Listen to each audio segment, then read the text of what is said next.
Hello and welcome to Raise the Bar. My name is Troy Haynes. I'm your host here on the Sky High and Fly Jump Camps podcast. Today, my guest is Ryan Sanders. He is the owner and operator of Next Phase Athletics, and he is the current jumps and sprints and hurdles and does a little bit of everything coach at Soka University here in Southern California. Been talking with him at meets for 2 years now.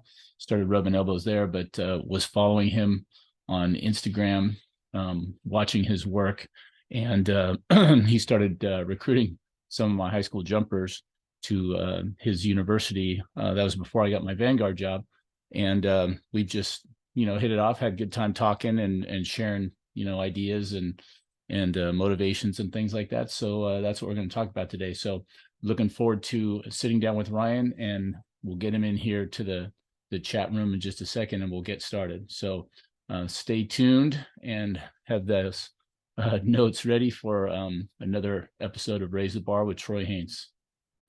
Good. Awesome. Look at you. You got all your officialness behind you. No, yeah, we just got done with lifting weights, so I'm still in the office.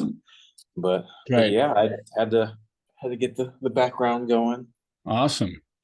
Well, hey, welcome to Sky High and Fly Jump Camps podcast. This is Raise the Bar. I'm your host, Troy Haynes, and I'm joined today by Ryan Sanders, who is the founding, the owner of Next Phase Athletics.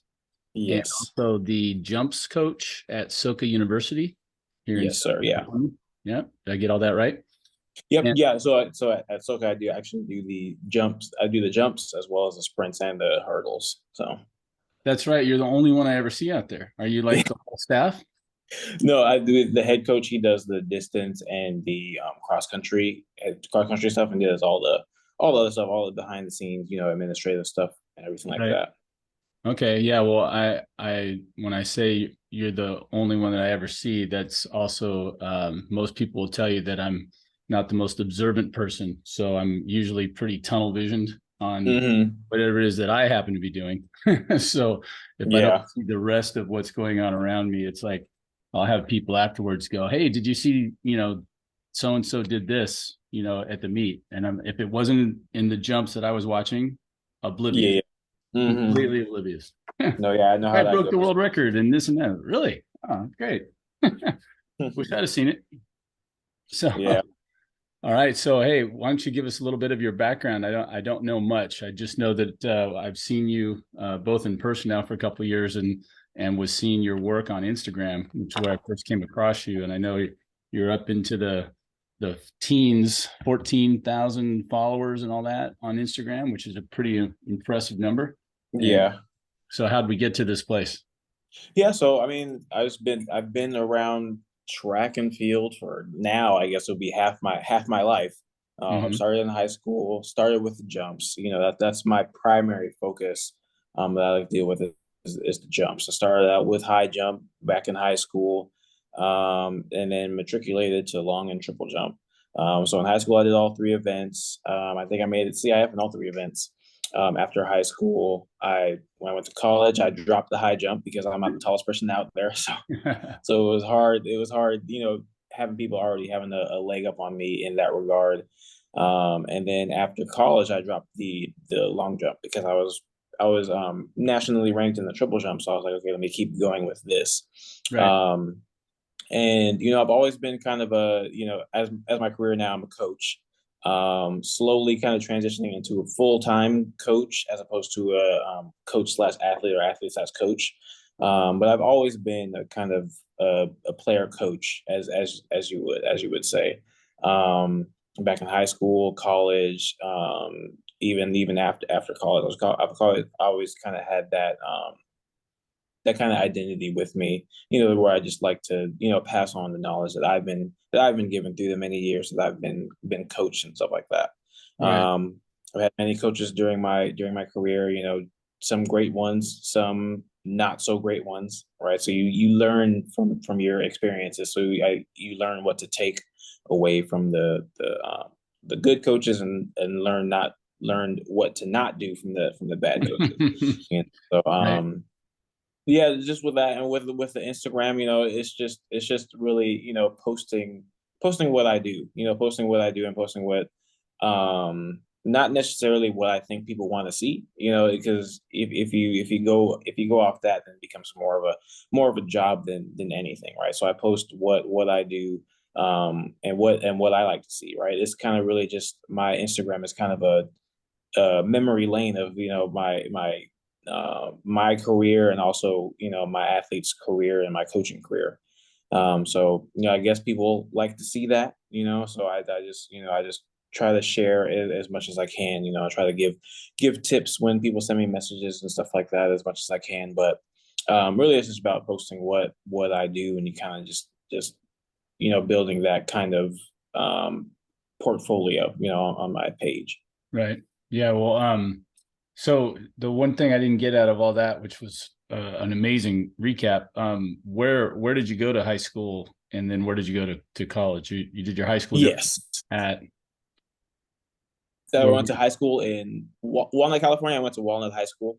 Okay. Um, and then so that's kind of by city of industry area over.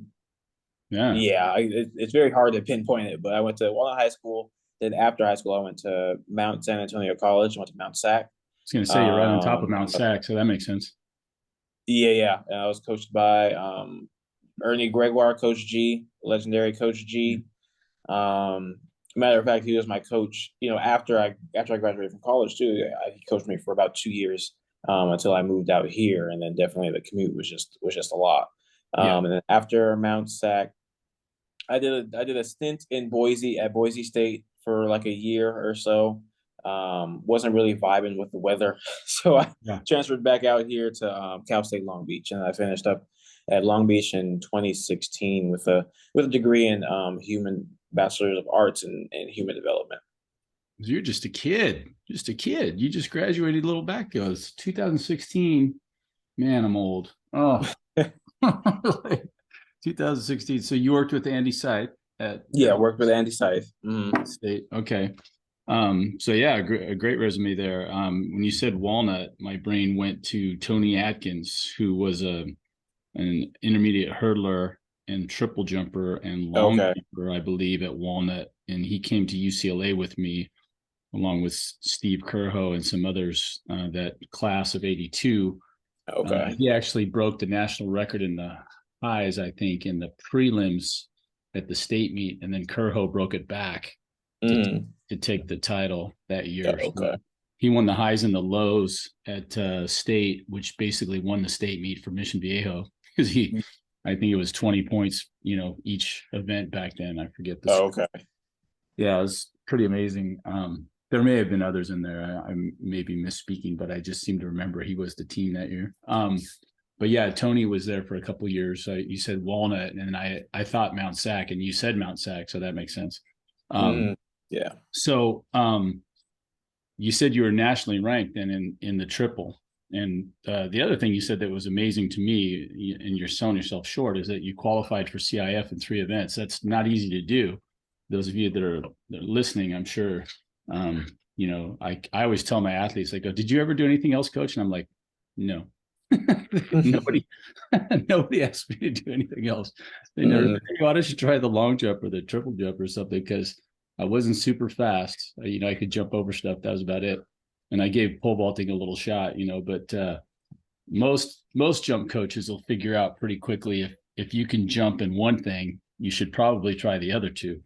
And Yeah. you know, so That wasn't my coach. I remember I was coached by Andrea Allman. So I know they at Walnut High School, the Allman people, they were like legendary there, because I think Andrea Allman, she was like CAF champ, back to back years and stuff like that at Walnut.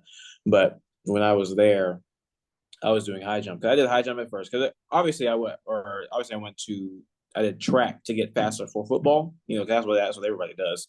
So right. I did that because I played football, unfortunately, for my first 2 years of high school, and I went out to track to try to get faster for football. And I started out with for the first event I actually even attempted was hurdles. And I saw one of my good friends doing high jump. So I was like, oh, let me go over there and try that. And kind of just stuck with that.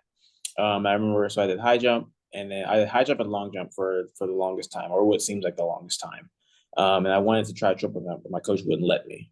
Right. So one day we were high jumping, and then with her back turned, because we had the high jump like up by the track, like on the, where it usually is, on that kind of on the inside of the turn, where Mm-hmm. that, and then we had our long jump and triple jump pits down, like down the hill a little bit.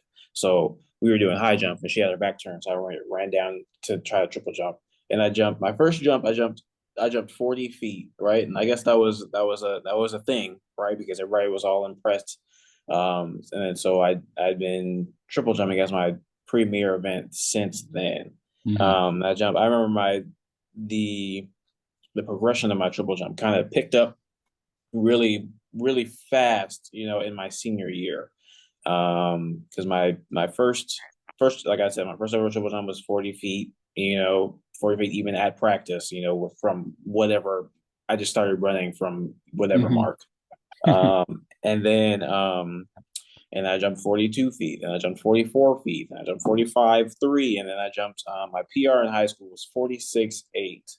And this was all my senior year, Right. which is why I probably did go to a bigger school outside of, Mount Sac. Right. But I'm perfectly happy with my experience at Mount Sac. I don't think I would have changed my path at all, Yeah. if I had more knowledge, back then as I do now. But that's kind of how that went, right? So I wasn't the, prodigy triple jumper from the beginning. Yeah. Well, then at Mount Sac, how did it go after that? You said you became nationally ranked. Was that at both the JC and the 4 year level? So National. that was actually a year after I graduated from Cal State Long Beach. At Mount Sac, I did fairly well. I would say, I think but like I said, my PR going into Mount Sac was 46 8. Freshman year, I jumped 49 9. So Wow. that's a big, difference, and that really, you know uh, I can say that, that was more my coach, than anything, right? Obviously, I'm the one out there jumping, but Right. definitely how he coached me, because how he coached me, right, is how I coach my athletes, because I've seen that it works, and that's what I know. Obviously, I have my little um different, Your own spin on certain yeah, things. my own spin on things, but a majority of it is, kind of Coach G's kind of style of coaching. Yeah. Um, and then so 49 9, and then I was runner up at the state meet. So I jumped 49 and some change at state meet. I can't remember the exact distance, but on the last jump, this guy who I had been kind of battling with all season, right around 49 feet. I think he was a little bit below me in the rankings of the state before the meet. He wanted to jump 50 feet on this last jump, right? And just take the gold from me. So that happened, and then sophomore year, kind of a slump. I think I jumped 49 9 again.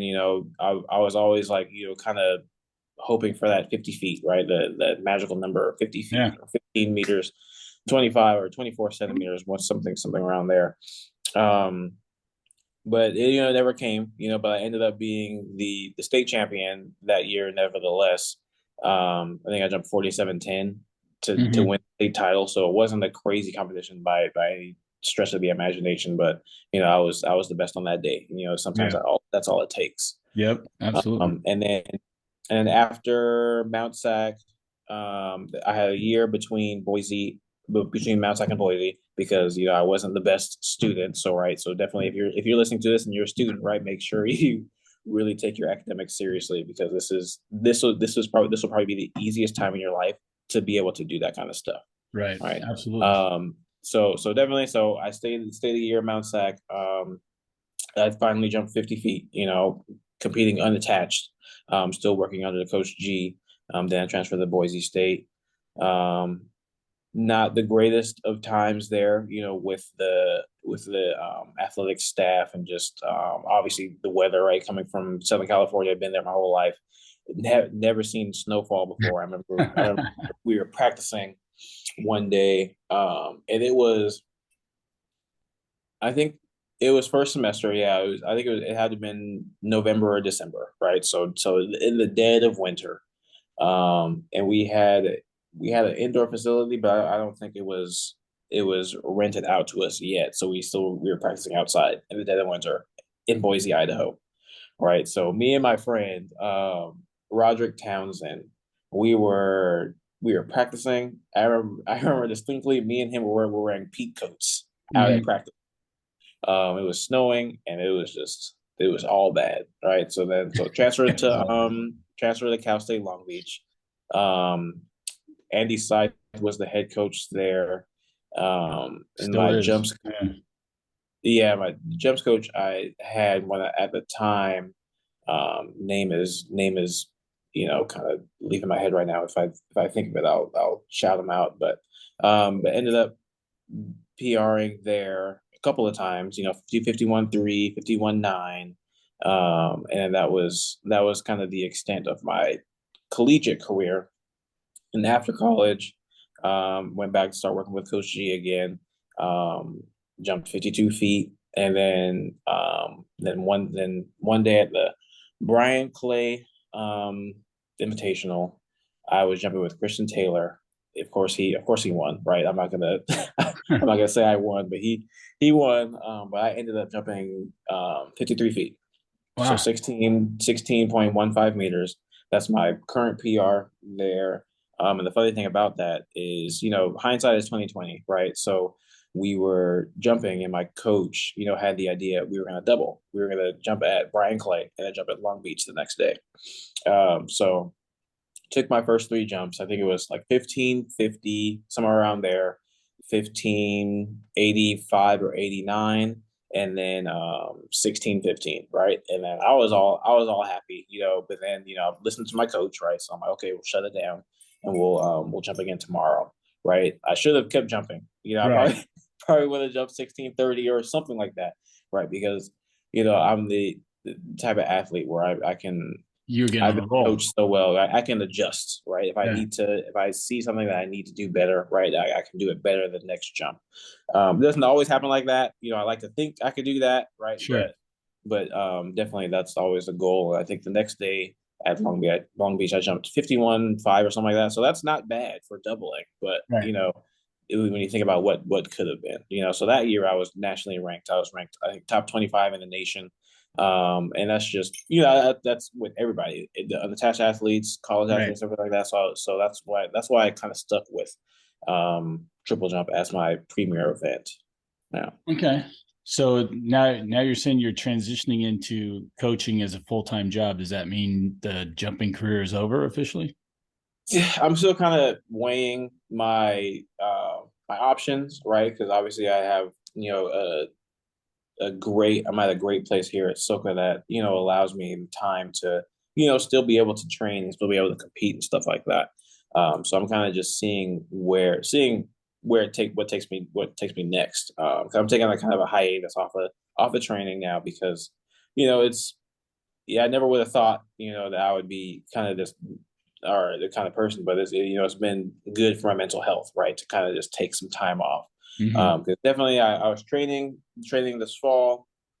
Um, and I had big plans for the season. I wanted to compete at the U.S. Indoor Championships. I wanted to compete at outdoor U.S. Championships and everything like that. So I was training, and then I jumped at the Leap Fest that Keenan Briggs has. Mm-hmm. I think I jumped. I don't even think I jumped 50 feet that day. I jumped 49 something. Right, I don't even know what the exact distance was because it's not something I want to have attached to my name. Right.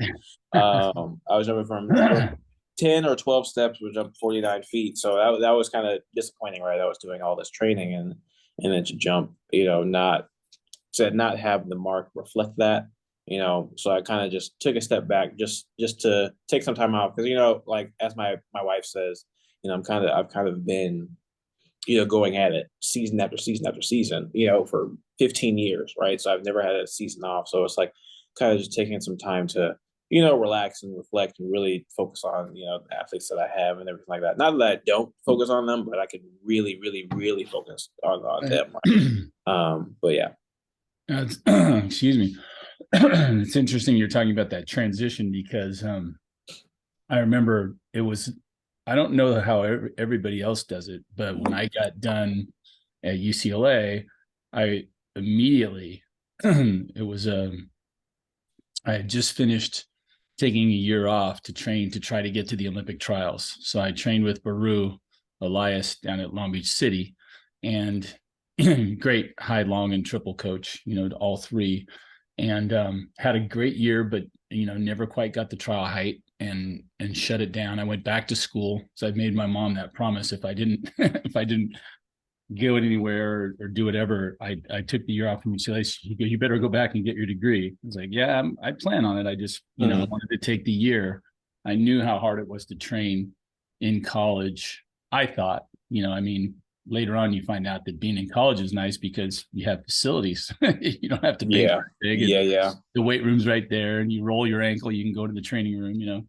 But I You found also have you also have teammates too, right? yeah, Oh, teammates, you have motivation, you got people to train with. Yeah, I yeah. mean, it's really, there's not a real great support system, as you know, for athletes once you get out of college. So, but the mindset was different too, because I basically was just had graduated in the fall of '88, and now I'm in a grad, no place to go to school, none of that Mm-hmm. stuff. And it was like my mom says, well, why don't you go to Orange Coast College and see if they needed any help. So I've walked down there and they hired me on the spot. So yeah, you can do the jumps. I was like, oh, okay.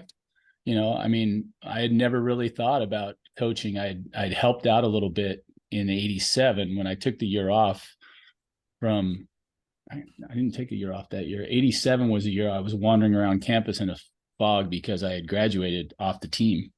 So I became this, I don't even know what that is when you're there. Like, Mm-hmm. I'm still in school, but I wasn't on the team. And the team went to the NC2A's finals and won it all that year, which was infuriating for me. Of course. I was stoked that they did it, but I was off the team and I'd never redshirted, which if I had, I would have been on that team. So that was annoying. And then I was just kind of wandering around in a fog. I didn't know what to do. Because my whole identity to me was being on the team and then trying Mm-hmm. to get these great marks and, get the platform to go to the Olympics and all that. And it was kind of over. And, I did a little, helped out with some of the decathletes with the high jump. And that was about it, just kind of wandered around. So, yeah, that transition into coaching was just weird because I didn't think ever about it. I didn't realize all the time that I'd been training, working so hard to get me better that it might make me a coach someday. I had never, Mm-hmm. I Yeah. don't know why, but it just never went that way. So, um, and then you talked about how you're still competing. I was doing the same thing. I'm 22 or 23, and I'd come pretty close to getting to the trial height. So I'm like, hey, I just got to go back and work a little harder, get some lifting in, work with Mm-hmm. Peru and do all that. And that's what happened in '88, and that was okay. But then it was over, and then now you're in that quasi period. I'm in my mid 20s, and I didn't have a job. I was getting a $2,500, a season stipend at Orange Yeah. Coast back in that time, right? So I'm waiting tables. Like, I did nothing with my degree in kinesiology. Just kind of, Mm-hmm. because it's hard to, I know some people get, like you're talking about, they get jobs, and then you kind of have to do one or the other. Really difficult to do both. If you Yeah. stop working at any kind of a decent job, when are you going to train? You don't have any time. So then, I've seen people try to do that, and all of a sudden it's like if you join a frat when you're in college and you're in a sport. I don't know how many people Mm-hmm. were able to do both, but in my experience, it was very few. I knew so many people that came in and they were on the track team and they go, yeah, I'm joining this frat. And I'm like, they'll never last. That's all I thought was Yeah. they'll never Yeah. Yeah. last, because they're doing all this crazy stuff and they get you up in the morning and they make you go out and drink and this and that. I'm like, they're not going to make it, because if you make that choice, Mm-hmm. kind of made that choice, and you can only serve one master, right? So Yeah. I don't know, it's an interesting thing. We've never really talked about it here before, that that transition into coaching. So I know you're walking a fine line there between, like you said, being heavily involved in the team, but still trying to keep your career alive.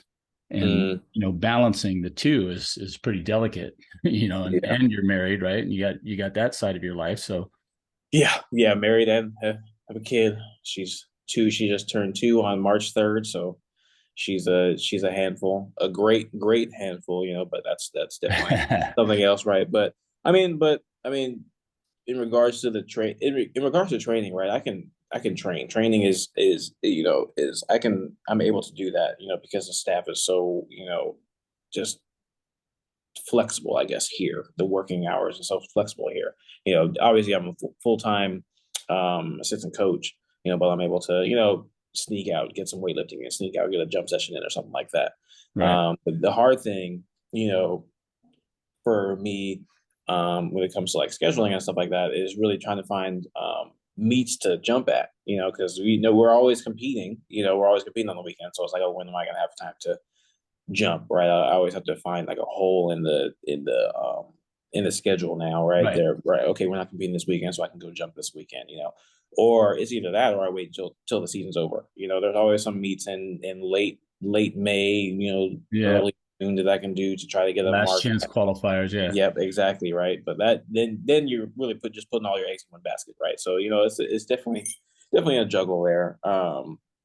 But also with that is just really, to be, transparent is, the motivation, is to go out there, by yourself, or to go in there by yourself in Hmm. the weights and stuff like that. It's sometimes it's hard to muster up that motivation to go out and train, right? Because track is not an easy sport. It's like, Right. it's very, I was talking with somebody a couple of days ago, and it's a very like raw sport. Like, you can't game plan your way to a victory like you could in basketball or football or anything like that.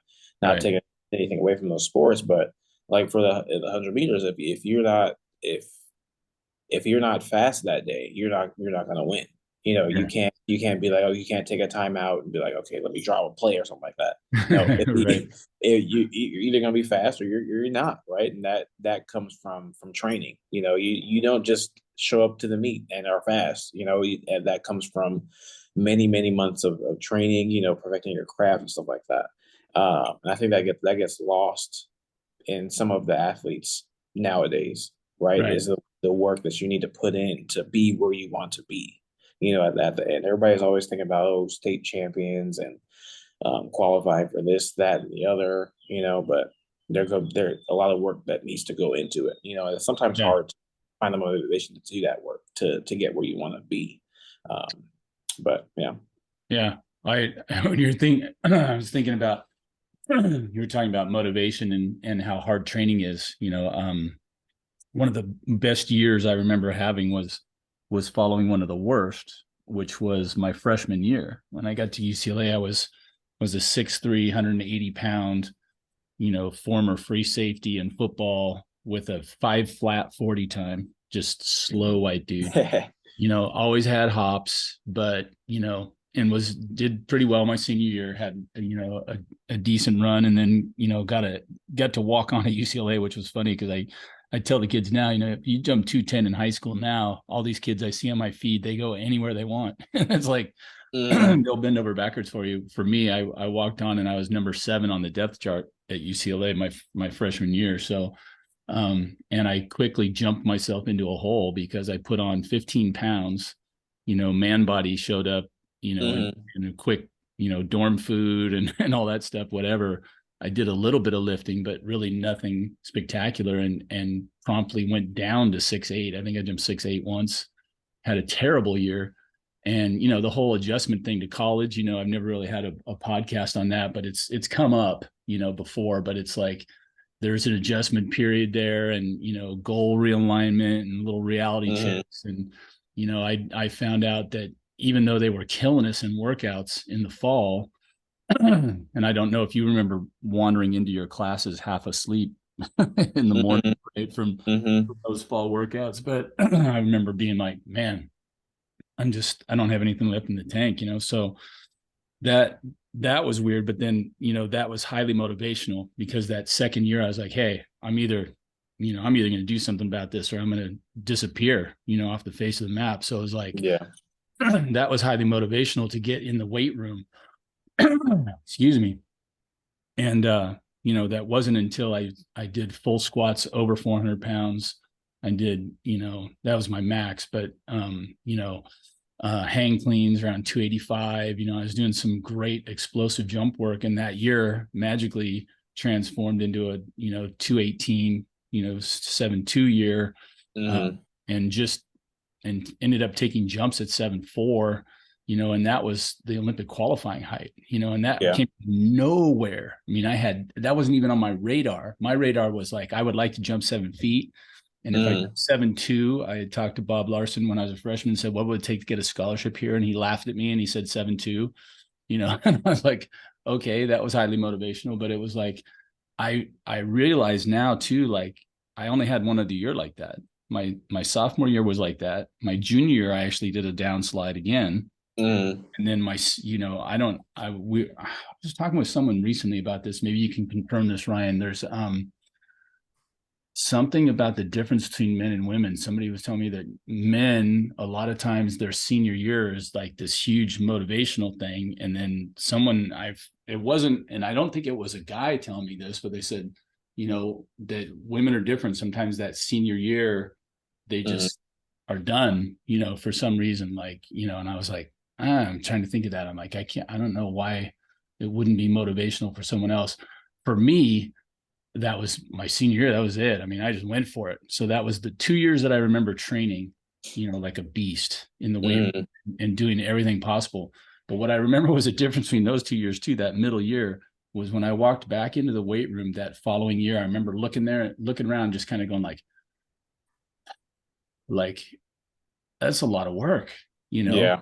and it was hard for me to generate that every time. Like I have a deep appreciation for people that continue to excel year after year after year, like these guys in the NFL and in basketball and baseball and different sports. The real greats that are just always, dead on, and they have to be putting in the work. They're either unbelievably talented or they got to be working their butts off like everybody else, Yeah. and you got to put that work in, like you're saying. It's like, man, I finding the motivation, was hard, even those years when I was training for the trials and I really had nothing else in the way. And I thought I was training hard and everything. It was like, man, it's just, getting in there and grinding. For me, Mm. weight room, I could do it. But I also find sometimes that, after a long break, sometimes getting back in the weight room is kind of cool. But after a little while, I'll just look around and go, Mm. you know, Mm. because it's Yeah. hard on you, getting in there and getting beat up, but you've got to do it, right? Yeah. So, Mm. what's next on the agenda there? I know you've gotten started here. You've got next phase athletic now. Is that your personal training, like side training business? Yeah. So I mean, that's not really a business yet. My wife keeps like I get it started, right? Right. But that's just like the kind of the name I like to use, for my for my private clients and stuff like that. Oh, come train with Next Phase Athletics, right? I thought that was kind of cool with phase, because I triple jump, right? Right. Right. But that is, yeah, I eventually want it to be, a club of some sort with high school jumpers or post collegiate jumpers or youth jumpers, whoever wants to be out there, right? Because I coach, Mhm. it doesn't matter who you are. I coach you. I coached. I had the pleasure of coaching the Paralympian back when I coached at Pomona College. I coached her. She jumped in Tokyo for the long jump for the Awesome. Paralympic. Got fifth place, I think, probably could have done better, but that's just another story for another time, Right. but, and then, I coach, elementary school kids, right? So it doesn't matter who you are, as long as you're out there, willing to, get better, right? That's all I need from you. So yeah, so I eventually would like it to be a club, but just, kind of going through that paperwork phase of how to do that. Right. But yeah, I mean, primarily the club. I would love for it to focus on jumps in the beginning, right? Definitely venture out to the sprints and hurdles, because I've always been around track. So I do have some experience with the sprints, personally, and from the hurdles just by kind of association. I have one of my friends was a two-time Olympian 400-meter hurdler, right? So kind of just being with him throughout our time at Mount Sac, I kind of see like what hurdle workouts are like, and definitely Mm-hmm. talking with other coaches and everything like that, kind of picking their brains with that. Because even I don't know everything, right? And I'm not ashamed to admit that, Right. because I feel like as a coach, we're always growing, always finding new ways to do what we do. But yeah, so I mean, I would love for it to focus on jumps for the first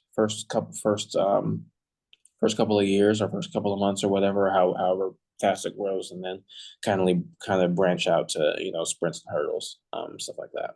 Yeah. Well, that's a great I was just thinking you're talking about, always trying to get better and just throw this out. If you've been listening for a while, you're listening to Raise the Bar, the Sky High and Fly Jump Camps podcast. We're talking with Ryan Sanders of Next Phase Athletics and the jumps and assistant coach at Soka Athletics, Soka University. That's technically down in Irvine, right? Is it Irvine-ish? Yeah, Irvine is a big city. It's in Aliso Viejo. Aliso That's Viejo, yeah. Yeah. Driving Irvine's a off into the hills big there. city. I like that. It's the tracks out here are great. These smaller venues I've been bouncing in and out of. Both you guys, the one we were at the other day, Concordia, Mhm. Westmont, all these beautiful colleges with nice tracks that you kind of wander around till you find. Yeah. You're always in this nice little area with trees and in the backdrop it's nice. But I was just thinking again that here on Raise the Bar, that was my quest, was to become better, at whatever you're doing. And Instagram helped me a lot in that respect. I give a lot of credit there just because I'm always looking. Like I'm a visual learner for sure. And Mhm. I see stuff that I'm looking at and I'm like, wow, that's pretty good, and I steal liberally drills and then, I'll try them out. And then there's other times when I think I've invented a lot of drills, but it's like that invention is not like, I think I need to invent a drill. It's like you're trying to get your athlete to Yeah. figure something out, something that you understand, but you try it, you tell them the one way that you learned it, and they look at you and they try it and it doesn't work. And you're like, okay, now what? Because Mhm. I know how important this concept is. Like for me, the knee drive up and across to the Yeah. opposite shoulder, the opposite hip, huge. And so many struggle with that. I'm like, okay, is it the knee itself doing that? Is the curve that does it? What is it? And so I'm always trying to come up with ways to tilt the athlete away from the bar and Mhm. actually think about jumping away from the bar.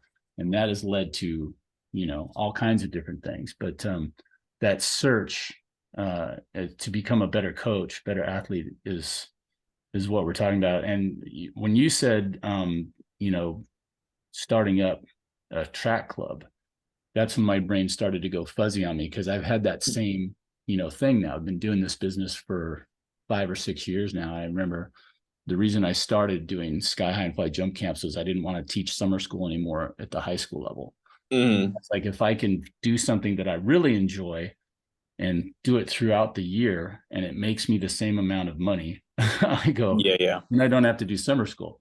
So that was my first motivation. But since then, it's grown. But I'm, from all three jumps and now the pole vault and now working with a sprinter, um, I'm realizing that everything that we're talking about is explosive, Yes. explosive speed and power and, quickness and agility and all those things. And it's like, sprints, hurdles, jumps, almost everything out on the track is explosive in nature, and people say, "Oh no, what when you get to the mile and 10, I'm like, you'd be surprised. Those Mhm. guys can be pretty explosive as well, right? You watch at the elite level, somebody that runs, the mile is no longer jog 3 laps and Yeah. jockey Mhm. for position and then run that last lap, right? It's like it's a whole nother animal. But so what do you use for your kind of you're talking about the way that you were coached? And I found that interesting because I wonder why it is my brain always goes, back overs and then short approach and working back out. Like I'll Mm-hmm. start from 0 steps. And actually, I don't know if I invented the 0 step drill, but and Elias never did that with us, but it seemed to me like a natural progression because we always went back overs 1, 3, 5, the whole curve. And then maybe we would get back to straight approach, but I don't remember doing a lot of full approach jumping in practice, which Yeah. sounds weird to people, but it's like I remember that by the time we would get all the way back to full approach, there was only 1 or 2 of those in there. Mm. If you were going to keep going because we did so many of the shorts, and short approaches aren't that bad as far as wear and tear, but Yeah. it has its thing. So how was it that you said Coach G taught you and you kind of use that as a framework, but explain that to us a little bit. How's that work when you're training? Yeah. Because me and him, and the training partners I had under him, it was a lot of bounding. A lot of bounding, a lot of technique kind of work. So I am a technician through and through when it comes to both myself competing and my athletes. A lot of technique. And I've taken that, and kind of expounded upon that with a lot of the stuff I do with my long and triple jumpers and high jumpers as well. Um, we for long jump we work a lot on the takeoff, because I feel like the takeoff is the most important thing in the long jump, right?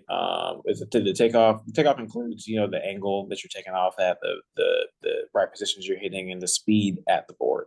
Right.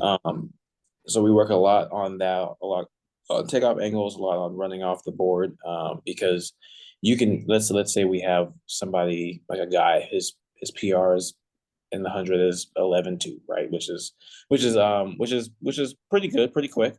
Let's say you're coming down the runway at 11.2, but if you hit the board wrong, the worst case scenario is injure yourself, right? Second case is you'll hydroplane, right? Jump, just run right off the board, not gotta go anywhere because you have no height, or you jump too high, right? And then also not go Right. anywhere, right? So definitely making sure we have the right angles, off the takeoff. That's gonna make or break your jump, right? There's not much you can do in the air that's really gonna change that. The only thing you do is fight forward rotation with either the hang technique or the hitch kick or the Right. 1.5 hitch kick. There's not much you can do, but it's really all going to be, in my eyes, about that takeoff, making sure that takeoff is sound when it comes to speed Right. off the board, goes off the board.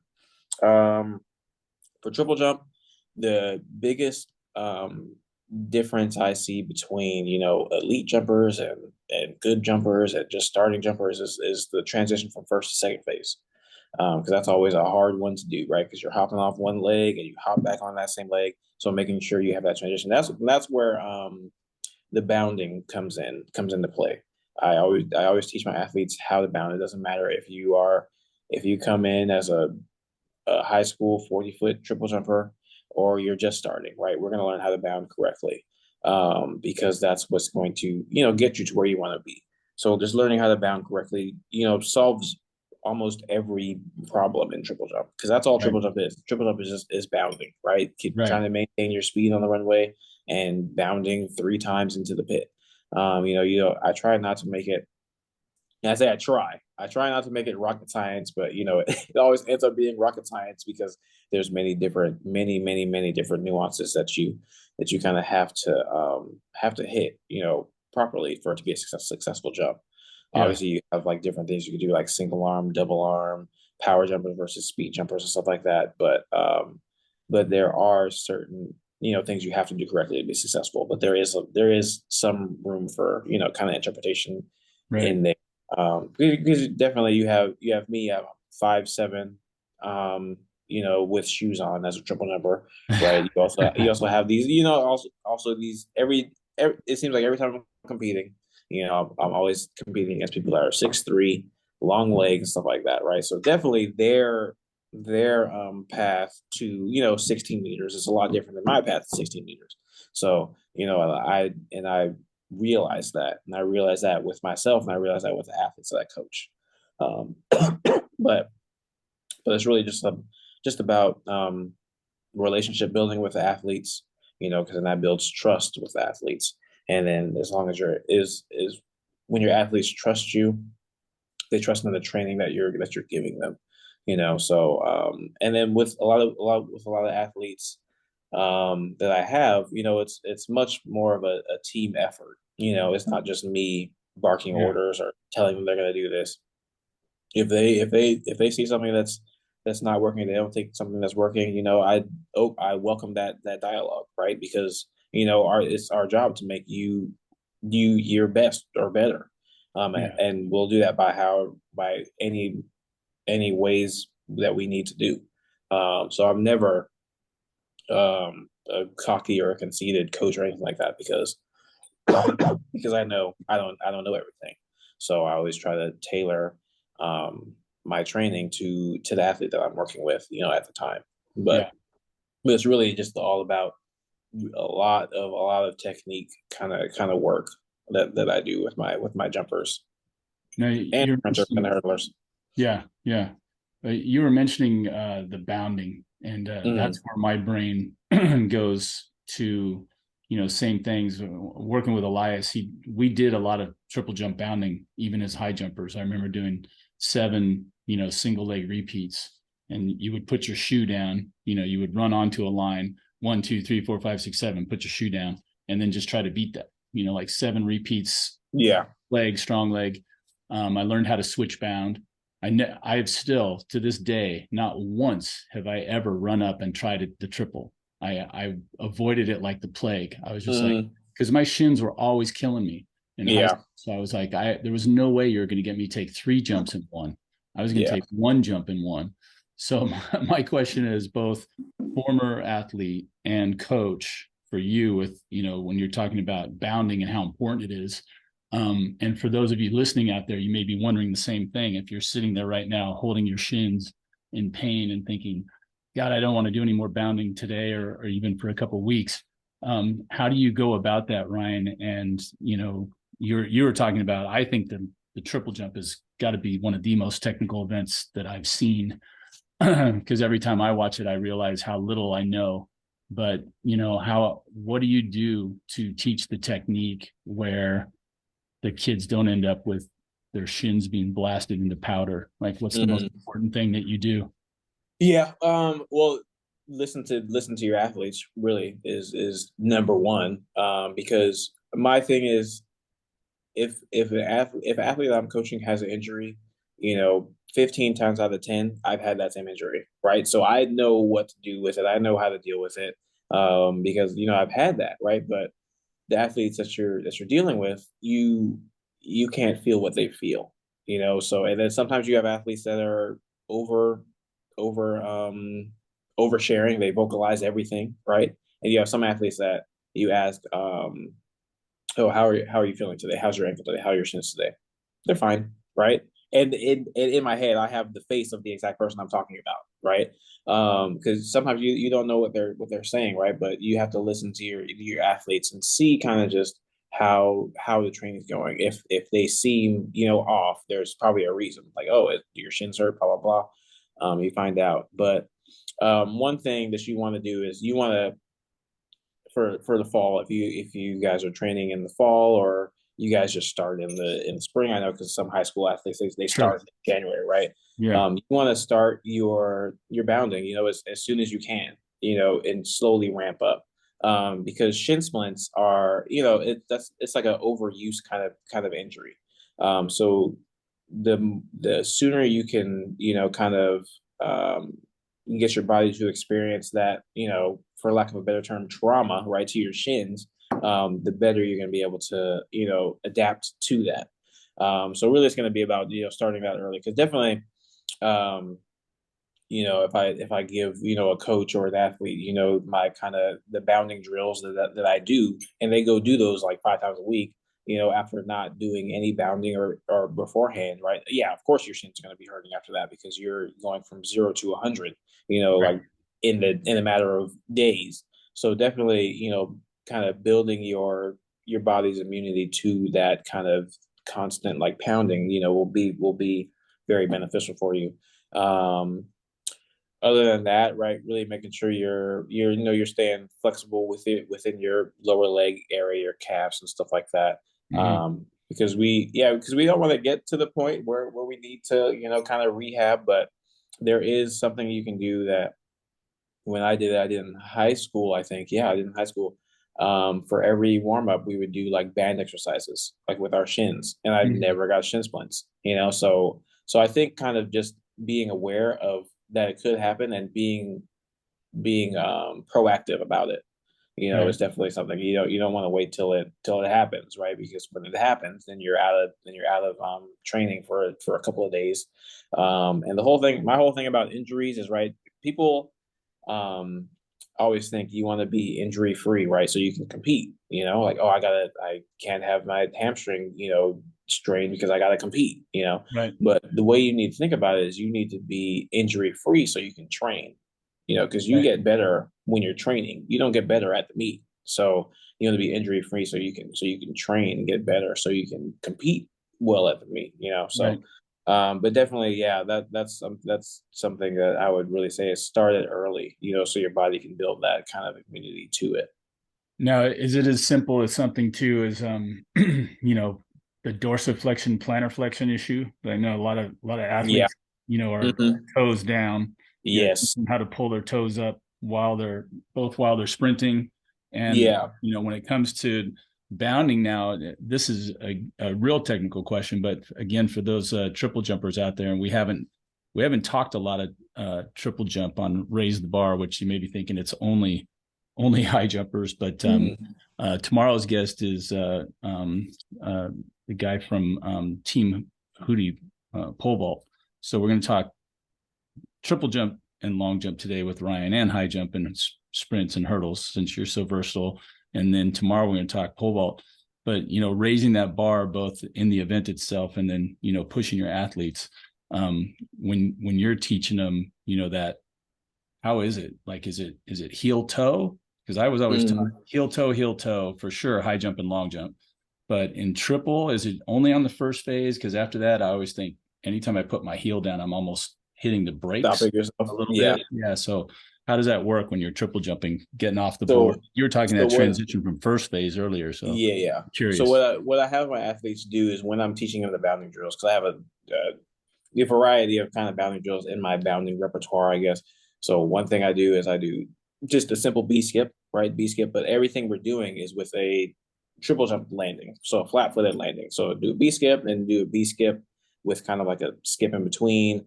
I can send you the video, but you can Right. Right. like, so it's like six drills. But what I do to kind of cue them to land, because definitely with triple jump, you want to land flat footed, right? When you're sprinting, obviously you land on the balls of your feet, so you can get off the ground as fast as you can. But for a triple jump, when you want to land flat footed, you want to land flat footed with both the transition from first to second and the transition from second to third. Right. You never want to land on your toes, because when you land on your toes, two things happen. So you land on your toes, and there needs to be a time where my hands the floor and my foot is the so you land on your toes. It's going to take time for your heel to hit the ground, and then you're off. When you land flat footed, you can go off immediately. Right. So I obviously that is milliseconds, right? But the more time you spend on the ground, the slower you're going to go. So you want to get Right. off the ground as fast as you can. So what I teach my athletes when they're doing those bounding drills is to push off your heel, right? And the only way to push off your heel is if your heel is on the ground. You can't push off your heel if you land midfoot. So I Mhm. teach them to push off with their heel. That kind of gets them kind of the feeling of what it's supposed to feel like. So I do that. I never say lead with your heel, because then you'll get people that stick their heel out into the ground and stuff like that. I always say make sure you push off with your heel, Right. and then they'll kind of get that. It'll be a natural pawing action at the ground with trying to push off the heel. But then that allows them to get off the ground as fast as possible, and also utilize all the legs and the muscle that you need to Right. be efficient in the triple jump, right? Because you land. Also, the second thing, we land on your toes, right? You just have your calves, right, working. You don't have anything else. But when you land on your heel, you have your glutes, your hamstrings, your thighs, everything working Yeah. for you. Yeah. Yeah. Well, it's interesting too, that idea, I think, of hitting on the toes off the board too, is that it would seem to me it would be counterproductive to have that contraction of your calf muscle for bounding, because it seems to me like it's got to contract and get tighter when you want it to stretch, right? So if I pull my toes up and I'm landing either heel first, which you said, no good, but even flat, I'm not going to be up on my toe and therefore not contracting that calf muscle to do what it does, right? So what I learned, I took karate back when I was 12 years old, because I was getting beat up at school. My mom said, "Yeah, you got to take some karate lessons, learn how to fight." I said, "Okay." So I remember seeing my first Bruce Lee movie, right? Because this is 1972. I was 8 years old.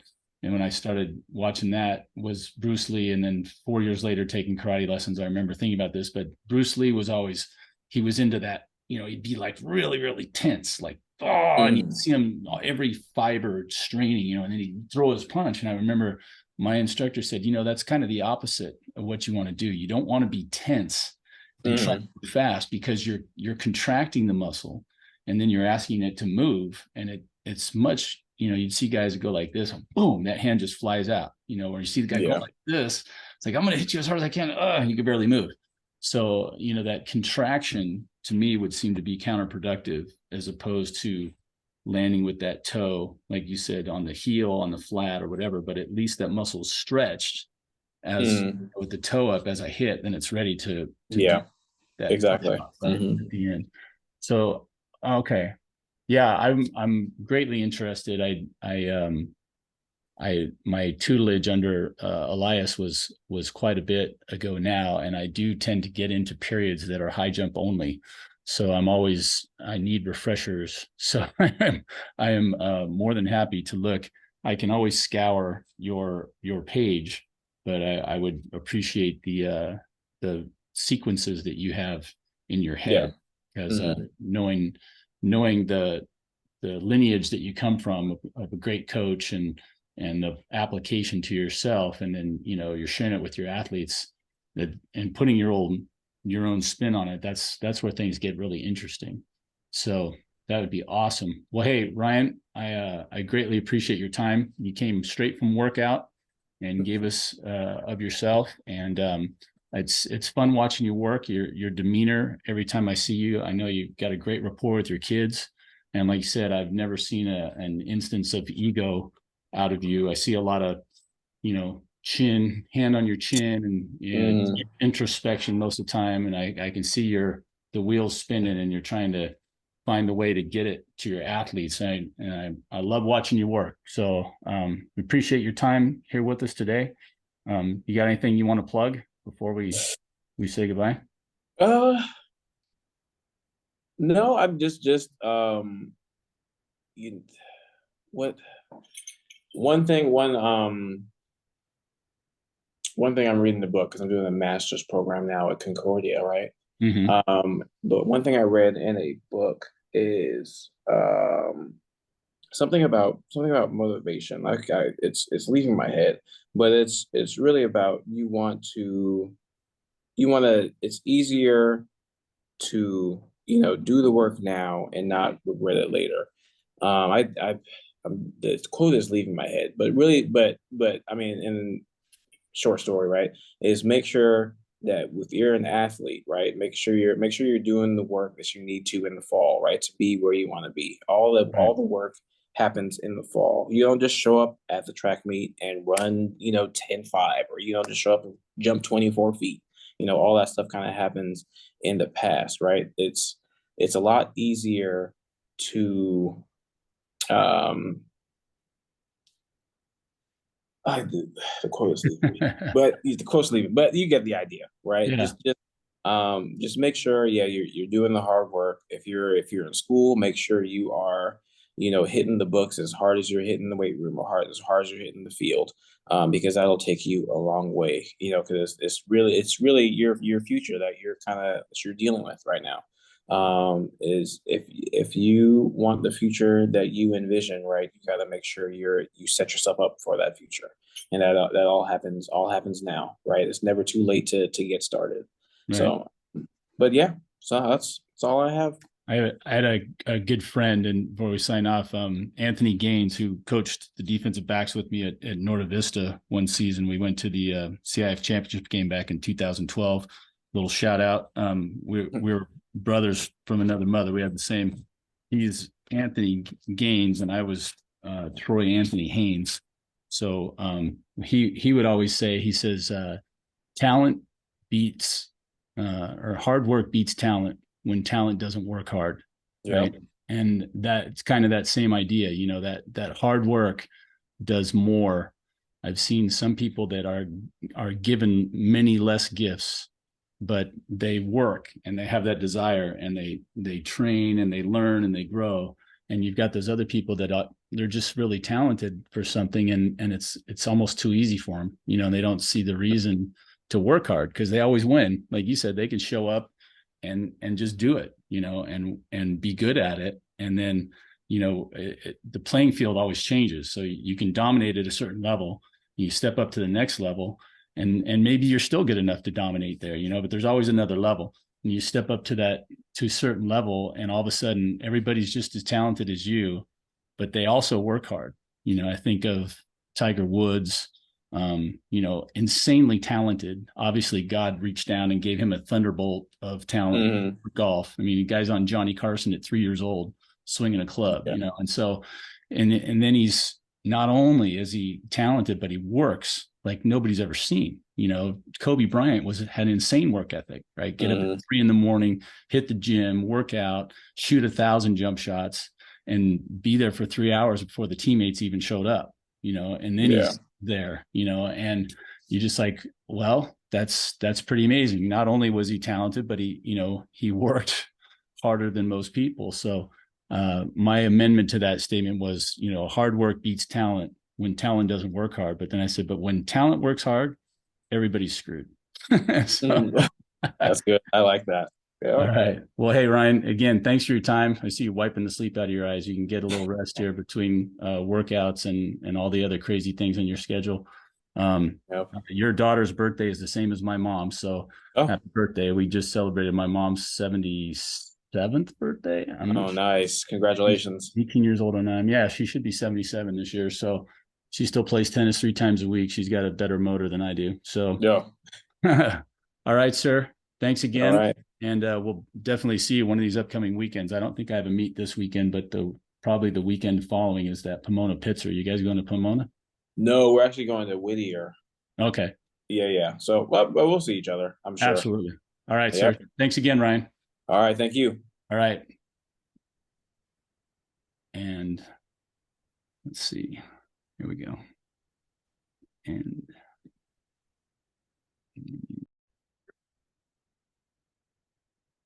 And that wraps it up with Ryan Sanders here on Raise the Bar. I'm your host, Troy Haynes, signing off. I want to say thanks again to Ryan for sharing his valuable time and all his insights into the long and triple and the hurdles. Just a great guy. Love watching him work with his kids. And he still has some dreams and aspirations of competing. So I want to wish him all the best on that. And until next time, that'll do it here on Raise the Bar. It's Troy Haynes signing off. We'll talk next time.